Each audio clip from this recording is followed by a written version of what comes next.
Salam, salam sejahtera dalam kasih Tuhan bersama dengan kami pada saat ini. Semoga saudara-saudaraku dalam perlindungan Tuhan. Baiklah, saya akan menyampaikan firman Tuhan yang terdapat dalam Injil Lukas 17 ayatnya yang ke-12. Ketika ia memasuki suatu desa, datanglah ke 10 orang kusta menemui dia. Mereka tinggal berdiri agak jauh. Saudara, Yesus dan rombongan yang lain pada waktu itu memasuki suatu desa yang tidak dicatat sini, desa apa namanya. Kemudian datanglah ke 10 orang kusta. Tujuannya untuk meminta pertolongan kepada Tuhan. Dan situasi dan kondisi tidak memungkinkan pada saat itu, sehingga mereka mengambil sikap atau jarak jauh. Kemudian mereka berteriak, "Guru, Yesus Guru, kasihanilah kami." Saudara, teriakan mereka ini mengandung makna berarti bahwa mereka membutuhkan pertolongan, kesembuhan secara jasmani. Tetapi saudara, bukan hanya kesembuhan secara jasmani, tapi harus dibarengi dengan kesembuhan secara rohani.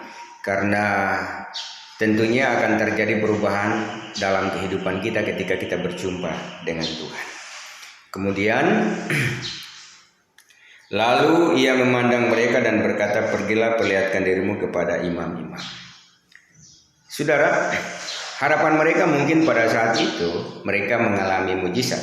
Tapi ternyata bahwa Yesus punya rencana lain, dan Tuhan berkata, "Pergilah, perlihatkan dirimu kepada imam-imam."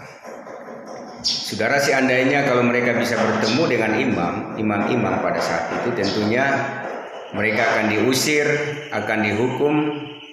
Bahkan memang aturan tersebut, orang yang berpenyakit kusta tidak boleh berkomunikasi dengan orang lain. Tapi apa yang terjadi bahwa Yesus tidak mempermalukan mereka, tapi dalam perjalanan mereka mengalami kesembuhan. Pertanyaannya kemudian, saudara, yang 9 ini kemana? Dan yang 1 ini yang telah disembuhkan datang tersungkur kepada Tuhan. Kemungkinan besar yang 9 ini, saudara, melanjutkan perjalanannya untuk kepada imam-imam, sehingga mungkin mereka menghadap imam supaya meminta sertifikat atau lisensi bahwa mereka telah mengalami kesembuhan, sehingga mereka boleh diterima di kalangan keluarga dan masyarakat.